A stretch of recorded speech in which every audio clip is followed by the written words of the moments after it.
अज की जिहड़ी हदीस पाक है इसका ताल्लुक नबी करीम सल्लल्लाहु अलैहि वसल्लम दी ज़ौजा मोहतरमा और उम्मुल मोमिनीन हज़रत सफ़िया रज़ी अल्लाह तआला अन्हा दे नाल ते जरूरी है कि दो तीन गल्लां हज़रत सफ़िया रज़ी अल्लाह तआला अन्हा दे बारे च कर लईए, फिर वो हदीस बयान करांगे जिहड़ी जिन्हां दा ताल्लुक उन्हां दे नाल है। हज़रत सफ़िया रज़ी अल्लाह तआला अन्हा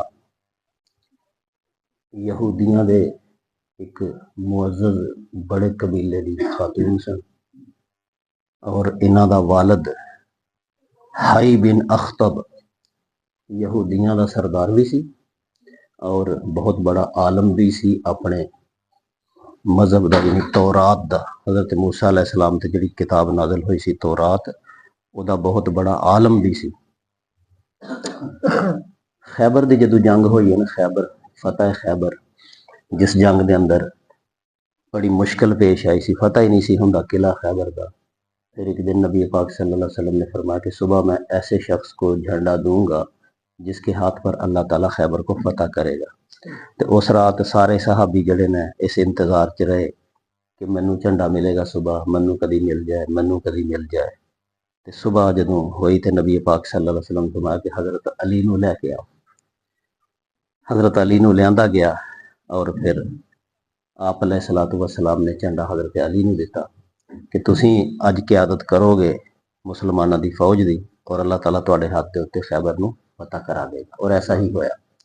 अच्छा, फतह खैबर जदों हुई है ना, तो फिर मुसलमानों नू बहुत सारा, वो यहूदी बड़े मालदार लोग सन, सोना चांदी का कारोबार करते सन, उन्होंने कोल बड़ा मालो दौलत हथ लगा, गनीमत भी बड़ी आई।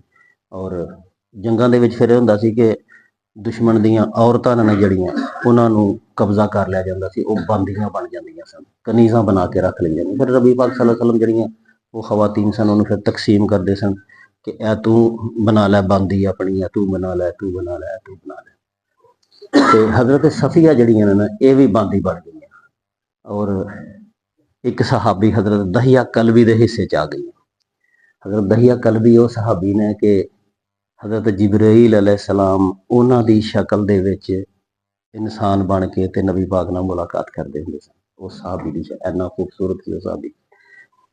लेकिन होया कि सहाबा कराम, बड़े बड़े सहाबा कराम बैठे तो उन्होंने आपस में मशवरा किया कि यार चलो हिस्से च तो आ गई है बीबी हज़रत दहिया कलबी दे, लेकिन यार सरदार दी बेटी है, बड़ी मुअज़्ज़ज़ कबीले दी है, ते ये इज्जतदार है, ते ये नबी पाक सल्लल्लाहु अलैहि वसल्लम नूं मिलनी चाहिए।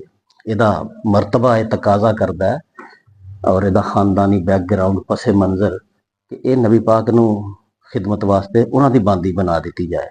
नबी पाक सल्लल्लाहु अलैहि वसल्लम नाल ऐसा तज़किरा किया गया तो आपने कबूल फरमा लिया। आपने कबूल फरमाया और फिर उन्होंने आपने लोगों के सामने ऐलान किया कि मैनू बांदी नहीं रंड, मैनू आज़ाद किया, जो मर्जी है ये करे। अच्छा, हज़रत सफ़िया रज़ी अल्लाह तआला अन्हा ने जदों उन्होंने आज़ाद कर दिता तो उन्होंने सच्चे दिल के नाल कलमा पढ़ लिया कि मैं सच्चे दिल नाल मुसलमान हो जानी है। और नबी करीम सल्लल्लाहु अलैहि वसल्लम ने उन्होंने इस सच्चाई को देख के उन्होंने फिर निकाह कर लिया। इस तरह फिर उम्मुल मोमिनीन और ज़ौजातुर रसूल सल्लल्लाहु अलैहि वसल्लम बन गई हैं। खूबसूरत और हसीन इन्नियां कि सन कि जिस रात वो ब्याह के आईयां ने ते हुजरे दे अंदर औरतां जड़ियां फिर देखने वास्ते जमा हो गई कि ये जड़ी यहूदियां दी बेटी आई है और नबी पाक ने बीवी बना ली है, देखिए किहो जी है। जड़ी औरत भी बाहर निकलती थी आती थी भी कमाल खूबसूरत और हसीन और जमील औरत है। और वो सिर्फ हसीन और जमील ही नहीं सन बल्कि ज़हीन और फतीन भी सन। और फिर उन्होंने दीन ते मेहनत की आके और अपने अकल नाल और फहम दे नाल बड़ी तरक्की की उन्होंने दीन दे अंदर।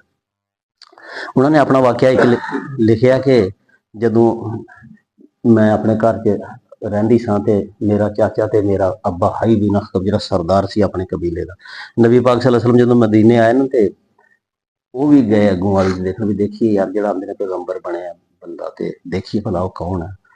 तो साड़ियां किताबां च भी लिखिया था कि पैगंबर एक आना, जाके देख के आइए।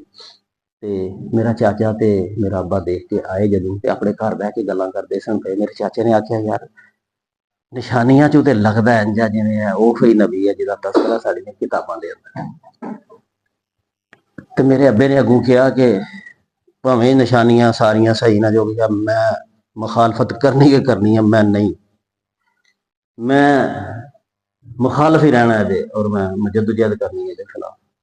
ਇਹ ਗੱਲਾਂ ਹਜ਼ਰਤ ਸਫੀਆ ਨੇ ਸੁਣ ਲਈਆਂ ਤੇ ਉਹਨਾਂ ਦੇ ਦਿਲ 'ਚ ਗੱਲ ਪੈ ਗਈ ਕਿ ਆਂਦੇ ਸਨ ਯਹੂਦੀ ਜਿਹੜੇ ਨੇ, ਆਂਦੇ ਨੇ ਅਸੀਂ ਬੜੇ ਮੁਅੱਜ਼ਜ਼ ਆ, ਅੱਲਾਹ ਤਾਲਾ ਦੇ ਅਸੀਂ ਲਾਡਲੇ ਆ, ਔਰ ਅਸੀਂ ਸੱਚੇ ਆ।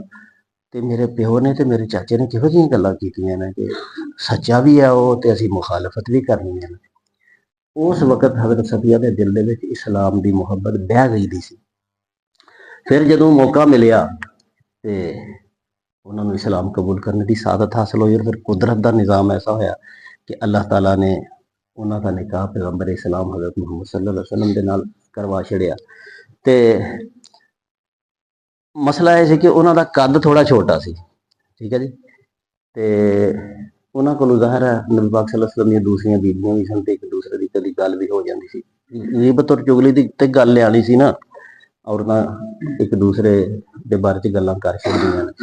ਤੇ ਨਬੀ ਪਾਕ ਸੱਲੱਲਾਹੁ ਅਲੈਹਿ ਵਸੱਲਮ ਦੀ ਇੱਕ ਬੀਵੀ ਸੀ ਹਜ਼ਰਤ ਉਮਰ ਦੀ ਰਜ਼ੀ ਅੱਲਾਹੁ ਤਾਲਾ ਅਨਹੁ ਦੀ ਬੇਟੀ ਹਜ਼ਰਤ ਹਫਸਾ। ਤੇ ਇੱਕ ਦਿਨ ਉਹਨਾਂ ਨੇ ਨਾ ਇਹਨਾਂ ਨੂੰ ਕਿਤੇ ਕਿਹਾ ਕਿ ਚੱਲ ਤੂੰ ਯਹੂਦੀਆਂ ਦੀ ਬੇਟੀ, ਬਿਨਤੁਲ ਯਹੂਦ, ਤੂੰ ਤੇ ਯਹੂਦੀਆਂ ਦੀ ਬੇਟੀ ਹੈ, ਚੱਲ। ਇਹੋ ਜਿਹੀ ਗੱਲ ਜਿਹਨੂੰ ਕੀਤੀ ਨਾ, ਤੇ ਹਜ਼ਰਤ ਸਫੀਆ ਰਜ਼ੀ ਅੱਲਾਹੁ ਤਾਲਾ ਅਨਹਾ ਨੇ ਨਬੀ ਪਾਕ ਨੂੰ ਸ਼ਿਕਾਇਤ ਲਗਾਈ ਕਿ ਦੇਖੋ ਮੈਨੂੰ ਉਹ ਕਹਿੰਦੀ ਹੈ ਕਿ ਤੂੰ ਯਹੂਦੀਆਂ ਦੀ ਬੇਟੀ ਹੋ। ਹੁਣ ਹਜ਼ਰਤ ਸਫੀਆ ਜ਼ਾਹਿਰ ਹੈ ਕਿ ਆਪਣਾ ਖਾਨਦਾਨ, ਆਪਣਾ ਦੀਨ, ਔਰ ਇੱਕ ਹੋਰ ਬੜੀ ਦਿਲਚਸਪ ਬਾਤ ਇਹ ਹੈ ਕਿ ਉਹਨਾਂ ਦਾ ਜਿਹੜਾ ਬਾਪ ਸੀ ਨਾ, ਮੁਖਾਲਫਤ ਕਰਨ ਨੂੰ ਬਾਜ਼ ਨਹੀਂ ਸੀ ਨਾ ਆਉਂਦਾ। ਫਿਰ ਉਹ ਪਕੜਿਆ ਗਿਆ, ਔਰ ਰਿਵਾਇਤ ਦੇ ਅੰਦਰ ਆਉਂਦਾ ਕਿ ਫਿਰ ਨਬੀ ਪਾਕ ਦੇ ਹੁਕਮ ਨਾਲ ਉਹਦੀ ਗਰਦਨ ਉਤਾਰ ਦਿੱਤੀ ਗਈ ਸੀ, ਕਿਉਂਕਿ ਦੁਸ਼ਮਣ ਤੋਂ ਬਾਜ਼ ਜੋ ਨਹੀਂ ਸੀ ਆਉਂਦਾ। ਤੇ ਇੱਕ ਐਸੀ ਔਰਤ ਜਿਹੜਾ ਖਾਨਦਾਨ ਜਿਹੜੀ ਛੱਡ ਆਈ ਦੀ ਹੋਏ, ਜਿਹਨੇ ਆਪਣਾ ਮਜ਼ਹਬ ਛੱਡ ਗਿਆ, ਭੈਣਾ ਭਰਾ ਕੋਈ ਨਹੀਂ, ਬਾਪ ਵੀ ਕਤਲ ਕਰ ਦਿੱਤਾ ਗਿਆ ਹੋਏ, ਤੇ ਜ਼ਾਹਿਰ ਆ ਉਹ ਔਰ ਆ ਕੇ ਮੁਸਲਮਾਨਾਂ ਦੇ ਵਿੱਚ ਫਿਰ ਉਹਨੂੰ ਰਹਿਣਾ ਪਏ। ਤੇ ਉਹਨੂੰ ਜਦੋਂ ਤਾਨਾ ਮਿਲਿਆ ਕਿ ਯਹੂਦਣ ਹੈ ਤੂੰ, ਤੇ ਉਹਨੇ ਨਬੀ ਪਾਕ ਸੱਲੱਲਾਹੁ ਅਲੈਹਿ ਵਸੱਲਮ ਨੇ ਸ਼ਿਕਾਇਤ ਲਗਾਈ ਕਿ ਦੇਖੋ ਜੀ ਮੈਨੂੰ ਉਹਨੇ ਐਕੜੀ ਗੱਲ ਕੀਤੀ ਹੈ। ਆਪ अलैहिस्सलातु वस्सलाम ਨੂੰ ਅੱਛਾ ਨਹੀਂ ਲੱਗਾ। ਆਪ ਨੇ ਫਿਰ ਕਿਹਾ ਕਿ ਤੂੰ ਜੇ ਸਫੀਆ ਨੇ ਇਹ ਗੱਲ, ਹਫਜ਼ਾ ਨੇ ਇਹ ਗੱਲ ਕੀਤੀ ਸੀ, ਤੇ ਤੈਨੂੰ ਉਹਨੂੰ ਕਹਿਣਾ ਚਾਹੀਦਾ ਸੀ ਕਿ ਮੇਰਾ ਬਾਪ ਹਜ਼ਰਤ ਹਾरून अलैहिस्सलाम, ਉੱਥੋਂ ਲੜੀ ਚੱਲੀ ਦੀ ਹੈ ਨਾ ਯਹੂਦੀਆਂ ਦੀ, मूसा ਔਰ हजरत हारून ਔਰ ਇਸ ਤਰ੍ਹਾਂ याकूब अलैहिस्सलाम ਤੋਂ ਲੈ ਕੇ ਚੱਲੇ ਦੇ ਨੇ। ਤੇ ਨਬੀ ਪਾਕ ਸੱਲੱਲਾਹੁ अलैहि वसल्लम ਉਹਦੇ ਦਿਲਜੋਈ ਵਾਸਤੇ ਫਿਰ ਕਿਹਾ ਕਿ ਤੂੰ ਅੱਗੋਂ ਕਹਿਣਾ ਸੀ ਕਿ ਤੂੰ ਮੈਨੂੰ ਯਹੂਦੀਆਂ ਦੀ ਬੇਟੀ ਕਹਿਣੀ ਪਈ ਹੈ, ਤੇ ਮੇਰਾ ਮਰਤਬਾ ਇਹ ਹੈ ਕਿ ਮੇਰਾ ਚਾਚਾ ਹਜ਼ਰਤ ਹਾरून अलैहिस्सलाम है, मेरा अब्बा हजरत हारून अलैहिस्सलाम, और मेरा चाचा अल्लाह का पाक पैगंबर हजरत मूसा अलैहिस्सलाम है। मैं कोई आम औरत थोड़ी हाँ। तू अगों यह जवाब देना सी। ਜਦੋਂ ਇਹ ਗੱਲਾਂ ਸੁਣੀਆਂ ਨਾ ਹਜ਼ਰਤ ਸਫੀਆ ਨੇ, ਤੇ ਫਿਰ ਉਹਨਾਂ ਦੇ ਕਲੇਜੇ ਨੂੰ ਠੰਡਕ ਪਈ ਕਿ ਮੇਰਾ ਵੀ ਅੱਲਾ ਦੇ ਘਰ 'ਚ ਬੜਾ ਮਰਤਬਾ ਹੈ ਕਿ ਪਿੱਛੋਂ ਲੜੀ ਚਲਦਿਆਂ ਚਲਦਿਆਂ ਮੇਰਾ ਤਲਕ ਜਿਹੜਾ ਹਜ਼ਰਤ ਹਾरून अलैहिस्सलाम ਦੇ ਨਾਲ ਹੈ, ਔਰ ਹਜ਼ਰਤ मूसा अलैहिस्सलाम ਜਿਹੜੇ ਨੇ ਉਹ ਮੇਰੇ ਚਾਚੇ ਦੀ हैसियत ਰੱਖਦੇ ਨੇ। हजरत आयशा रजी अल्लाह तआला अन्हा भी बीवी सन नबी पाक सल्लल्लाहु अलैहि वसल्लम दी, उन्होंने खुद ही हदीस बयान की है कि एक दिन मैं ना कोई अपनी किसी गल दे विच कहा कि पिस्ता कद है, यानी ठिगनी है, हाँ जी, इहो जी गल कर दी और कीती भी। वो खुद कहती है कि मैं नबी पाक के सामने ही ऐसी गल कर दी कि वो छोटे कद वाली है जी। यह गल सुन के नबी पाक सल्लल्लाहु अलैहि वसल्लम ने फरमाया कि आयशा, अगर तेरी यह गल समंदर दे पानी च पाई जाए ना, तो समंदर का सारा पानी कौड़ा हो जाए। एक गल किसी के बारे च कहना समंदर के पानी नू कड़वा कर सकता है। असी ये कौन सी हजरत आयशा सिद्दीका रज़ी अल्लाह तआला अन्हा जैसी अज़ीमुल मर्तबत खातून जिहदा तज़किरा कुरान मजीद च है, और जिन्हां दी वजह नाल दीन ते बड़े अरसा, ਉਹਦੇ ਬਾਰੇ ਚ नबी पाक सल्लल्लाहु अलैहि वसल्लम फरमाया कि अगर तेरी ये गल असीं रोज़ कहने हैं किसी नूं लंगड़ा, किसी नूं काणा, किसी नूं जी ठिग्गा, असीं रोज़ साडी आदत हो गई दी है पत्तू मत्थू, असीं तो साडा काम ही यही है किसी नूं ढींगा कहना, किसी नूं ठट्ठा, ਲੇਕਿਨ ਇਹ ਗੱਲਾਂ ਆਪਣੇ ਅੰਦਰ ਕਿੰਨੀ ਸ਼ਨਾਤ ਰੱਖਦੀਆਂ ਨਾ ਕਿ ਅੱਲਾ ਦੇ ਨਬੀ ਸੱਲੱਲਾਹੁ ਅਲੈहि ਵਸੱਲਮ ਨੇ ਇਸ ਗੱਲ ਦੇ ਉੱਤੇ ਫਰਮਾਇਆ ਕਹਿ ਤਾਂ ਪਿਸਤਾ ਕਰਦਾ ਠੀਕ ਨਹੀਂ ਹੈ, ਇਸ ਗੱਲ ਕੀਤੀ ਫਰਮਾਇਆ ਅਗਰ ਤੇ ਯਾਨੀ ਗੀਬਤ ਕਰਨਾ, ਕਿਸੇ ਦੇ ਬਾਰੇ 'ਚ ਗਲਤ ਅਲਫਾਜ਼ ਬੋਲਣਾ ਆਪਣੇ ਅੰਦਰ ਇੰਨੀ ਕਿ ਸ਼ਨਾਤ ਰੱਖਦਾ ਹੈ ਕਿ ਉਹਦੇ ਨਾਲ ਸਮੁੰਦਰਾਂ ਦਾ ਪਾਣੀ ਵੀ ਕੜਵਾ ਹੋ ਜਾਏ। ਤੇ ਜੋ ਕੁਝ ਅਸੀਂ ਕਰਨੇ ਪਏ ਮੇਰੇ ਭਾਜੀ, ਔਰ ਸਾਡੀਆਂ ਖੁਆਤੀਨ ਖਾਸ ਤੌਰ ਔਰਤਾਂ ਦੇ ਬਾਰੇ 'ਚ ਤਵੱਜੋ ਦਿਓ। ਆਪਣੇ ਘਰ ਦੇ ਅੰਦਰ ਸਾਨੂੰ ਕਹਿਣਾ ਚਾਹੀਦਾ ਕਿ ਆਪਣੀਆਂ ਬੀਬੀਆਂ ਨੂੰ ਮਨਾ ਕਰਨਾ ਚਾਹੀਦਾ, ਕਿਸੇ ਦੀ ਗੱਲ ਨਾ ਕਰਿਆ ਕਰੋ ਔਰ ਕਿਸੇ ਦੇ ਬਾਰੇ 'ਚ ਗਲਤ ਰਿਮਾਰਕਸ ਪਾਸ ਨਾ ਕਰਿਆ ਕਰੋ। ਸਾਡੀਆਂ ਔਰਤਾਂ ਦੀ ਐਸੀਆਂ ਐਸੀਆਂ ਆਦਾਤ ਨੇ ਕਿ ਇਨਸਾਨ ਹੈਰਾਨ। ਤੁਸੀਂ ਸੁਣਾ ਜਦੋਂ ਕਿਸੇ ਦਾ ਪਤਾ ਲੈਣ ਜਾਣ ਮਰੀਜ਼ ਦਾ, ਤੇ ਜੇ ਮਰੀਜ਼ ਕੋਈ 4 ਦਿਨ ਜ਼ਿਆਦਾ ਲੰਮਾ ਪੈ ਜਾਏ ਬਿਸਤਰੇ ਦੇ, ਤੇ ਫਿਰ ਆਖਣਗੇ ਜਾਨ ਨਿਕਲਦੀ ਨਹੀਂ ਪਈ, ਤਾੜੇ ਲੱਗਾ ਦਾ, ਔਰ ਕੀ ਕਰਦਾ ਰਿਹਾ, ਰਿਸ਼ਤਾ ਆਉਂਦਾ ਹੀ ਨਹੀਂ ਪਿਆ, ਔਰ ਇਹੋ ਜਿਹੀਆਂ ਗੱਲਾਂ ਕਰਦੀਆਂ। ਗਈ ਦੀਆਂ ਨਾ ਪਤਾ ਲੈਣ ਉਹਦਾ, ਹਾਂਜੀ, ਉਹਦੀ ਖੈਰੀਅਤ ਦਰਿਆਫਤ ਕਰਨ ਗਈ ਦੀਆਂ ਨਾ, ਉੱਚਾ ਕੰਮ ਸੀ ਇਹ, ਲੇਕਿਨ ਵਾਪਸ ਆਉਣ ਲੱਗੀਆਂ ਗੱਲਾਂ ਕੀ ਕਰਦੀਆਂ ਪਈਆਂ ਨੇ, ਜਾਨ ਨਹੀਂ ਨਿਕਲਦੀ ਪਈ। ਆਂਦੇ ਸਨ ਨਮਾਜ਼ ਵੀ ਪੜ੍ਹਦਾ ਸੀ ਤੇ ਇੰਨੇ ਦਿਨ ਹੋ ਗਏ ਨੇ, ਮੈਂ ਤੇ ਫਿਰ ਪੁੱਛਿਆ ਸੀ ਕਿ ਤੈਨੂੰ ਹਰੇ ਚੋਗਿਆਂ ਵਾਲੇ ਲੱਭਦੇ ਨੇ, ਤੈਨੂੰ ਹਰੇ ਚੋਗੇ ਵਾਲੇ ਆਉਂਦੇ ਨਹੀਂ? ਤੇ ਦਾਦਾ ਵੀ ਖਾਬ ਜਾਇਆ ਸੀ ਕਿ ਨਹੀਂ, ਕਿਤੇ ਜਾਨ ਨਿਕਲੇ, ਕੋਈ ਪਿੱਛੋਂ ਰੂਹ ਹੀ ਆ ਜਾਏ, ਤੇ ਜੇ ਕੋਈ ਛੇਤੀ ਮਰ ਜਾਏ, ਦੇਖ ਕਲਮਾ ਵੀ ਨਹੀਂ ਸੋ ਨਸੀਬ ਹੋਇਆ, ਔਰ ਕਲਮਾ ਵੀ ਨਹੀਂ ਨਸੀਬ ਹੋਇਆ ਵਿਚਾਰੇ ਨੂੰ, ਮਰ ਗਿਆ। ਜੇ ਕਿਸੇ ਨੂੰ ਨਵਾਲਣ ਲੱਗੋ ਤੇ ਸਾਡੇ ਲੋਕਾਂ ਦੇ ਠੱਠ ਦੇ ਠੱਠ ਲੱਗ ਜਾਂਦੇ ਨੇ ਦੇਖਣ ਵਾਸਤੇ, ਔਰ ਨਵਾਲਣ ਦੀ ਜਾਂਚ ਕਿਸੇ ਨੂੰ ਨਹੀਂ। ਹਾਂਜੀ, ਇੱਕ ਖਾਤੂਨ ਫੌਤ ਹੋ ਗਈ ਤੇ ਉਹਦੀਆਂ ਨੂੰਹਾਂ, ਉਹਦੀਆਂ ਧੀਆਂ ਪੜ੍ਹੀਆਂ ਲਿਖੀਆਂ ਨੇ, MA ਕਿਸੇ ਨੂੰ ਨਵਾਲਣ ਦੀ ਜਾਂਚ ਨਹੀਂ ਸੀ ਬਹਿਰੇ ਦੇ ਇਹਨਾਂ ਨਹੀਂ ਜਾਂਚ, ਲੇਕਿਨ ਨੁਕਸ ਦੇਖਣ ਲਈ ਸਾਰੀਆਂ ਉੱਤੋਂ ਦੀ ਕੋਠਿਆਂ ਤੋਂ ਦੀ ਕੰਧਾਂ ਤੋਂ। ਮੇਰੀ ਹਮਸ਼ੀਰ ਹੈ ਕਿ ਬੜੀ ਸਮਝਦਾਰ ਹੈ ਤੇ ਪੜ੍ਹੀ ਲਿਖੀ ਹੈ, ਤੇ ਮੇਰੀ ਵਾਲਦਾ ਨੂੰ ਗੁਸਲ ਦੇ ਰਹੀ ਸੀ, ਉਹਨੇ ਹੀ ਗੁਸਲ ਦਿੱਤਾ। ਤੇ ਮੈਨੂੰ ਬਾਅਦ 'ਚ ਕਹਿੰਦੀ ਹੈ ਕਿ ਭਾਜੀ ਤੁਸੀਂ ਲੋਕਾਂ ਨੂੰ ਕੀ ਦੱਸਿਆ ਦਾ ਸੀ ਕਿ ਅੰਮਾ ਦੇ ਜਿਸਮ 'ਚ ਬੜੇ ਬੜੇ ਜ਼ਖਮ ਨੇ? ਨਹੀਂ, ਜ਼ਖਮ ਤੇ ਹੈ ਹੀ ਨਹੀਂ ਸਨ, ਚਲੋ ਬਿਮਾਰ ਤੇ ਬੜਾ ਚਿਰ ਰਹੀ ਹੈ, ਲੇਕਿਨ ਜ਼ਖਮ ਤੇ ਹੈ ਹੀ ਕੋਈ ਨਹੀਂ ਸੀ ਉਹਦਾ, ਹੋਏ ਸਨ ਇੱਕ ਵਾਰੀ ਫਿਰ ਠੀਕ ਹੋ ਗਏ ਸਨ। ਮੈਂ ਕੀ ਗੱਲ ਹੋਈ ਹੈ? ਇਹ ਮੈਨੂੰ ਹਲਦੀ ਹਾਂ ਬਈ, ਤੇ ਬੁੜੀਆਂ ਮੈਨੂੰ ਉੱਤੋਂ ਦੀ ਪੁੱਛਦੀਆਂ ਹਨ ਕਿ ਜ਼ਖਮਾਂ ਦਾ ਕੀ ਕੀਤਾ, ਜੇ ਰੋਗ ਰੱਖਿਆ ਹੈ, ਜਿਹੜੇ ਜ਼ਖਮ ਹੋਏ ਦੇ ਨੇ, ਟੋਏ ਪਏ ਦੇ ਨੇ ਤੇਰੀ ਮਾਂ ਦੇ, ਉਹਦਾ ਕੀ ਕੀਤਾ ਹੀ, ਉਹਦੇ 'ਚ ਰੂਹ ਰੱਖਿਆ ਹੀ ਹੈ, ਕੋਈ ਦਵਾਈ ਸ਼ਵਾਈ ਰੱਖੀ ਹੈ? ਮੈਂ ਕਿਹਾ ਕਿਹੜੇ ਟੋਏ ਤੇ ਕਿਹੜੇ ਜ਼ਖਮ ਮੇਰੀ ਮਾਂ ਦੇ ਜਿਸਮ ਤੇ ਨਾ ਹੋਏ ਦੇ।